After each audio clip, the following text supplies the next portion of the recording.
வேற என்ன உங்களுக்கு தெரிய வேண்டியது இருக்குது? எவ்வளோ மார்க் வரும்? எவ்வளோ மார்க் மிஞ்சி போனால் ஒரு 20லேருந்து 30க்குள்ளே வரணும். ஃபெயில் ஆயாச்சு. ஃபெயில் தான், அது அட்டெம்ப்ட் போட வேண்டியது. அட்டெம்ப்ட்னா நம்மளுக்கு மரமலை சைடில் செட் இருக்குது, நான் கார் செட்டு, அங்கே மெக்கானிக்காக போயிடுவேன். காலேஜ் சேர மாட்டியா? காலேஜா? காலேஜில் நோ இன்ட்ரெஸ்ட். நான் ஒரு பெரிய யூடியூபர் ஆகணும்னு ஆசைண்ணா எனக்கு.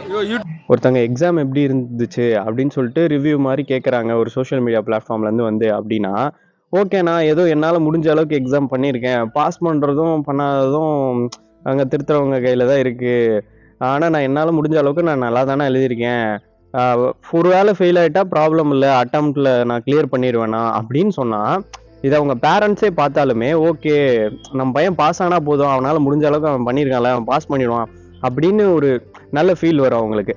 ஆனால் நீ இப்படி சொன்னதை அவங்க அம்மா அப்பா பார்த்தா, நம்ம இவ்வளோ கஷ்டப்பட்டு இவனுக்காக தான் வேலை செஞ்சு இவனை படிக்க வைக்கிறோம், ஆனால் வந்துட்டு அவன் இவ்வளோ அசால்ட்டாக இருக்கானே அப்படின்னு சொல்லிட்டு ஃபீல் பண்ணுவாங்க.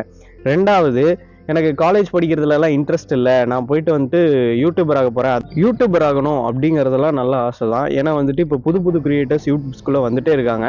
தென் இப்போது சம்பாதிக்கிறதுக்கான ஒரு நல்ல பிளாட்ஃபார்ம் தான். பட் இதுலேருந்து நிலையான வருமானம் எப்போவுமே வந்துக்கிட்டே இருக்குமானா கிடையாது. இந்த டிக்டாக்கை பேன் பண்ணானுங்களே, அந்த மாதிரி யூடியூபே பேன் பண்ணிட்டானுங்கன்னா, ஸோ இதை நம்ம வந்துட்டு செகண்டரியாக சைடில் ஒரு சம்பாதிக்கிறதுக்கான ஒரு விஷயமா வச்சுக்கிட்டு நம்ம படித்து ஒரு வேலைக்கு போய்க்கணும். அதுதான் நம்மளை வந்துட்டு லைஃப் லாங் காப்பாற்றும். தென் படிப்புங்கிற ஒரு விஷயம் வந்துட்டு படிப்பு பேருக்கு பின்னாடி 4 எழுத்து அப்படிங்கிறதுக்காக மட்டும் கிடையாது. இந்த காலேஜ் போகிறதுலாம் அங்கே இருக்கிற டிஃப்ரெண்ட் பர்சனாலிட்டிஸ் பற்றி தெரிஞ்சுக்கிறதுக்காகவும், நீ ஸ்கூலில் இருந்ததுக்கும் காலேஜில் இருந்ததுக்கும் உனக்கு நிறைய வித்தியாசம் தெரியும். அங்கே போனால் இன்னும் நிறைய கற்றுக்குவேன், இன்னும் நிறைய உனக்கு செல்ஃப் கான்ஃபிடென்ஸ் இதெல்லாம் வரும்.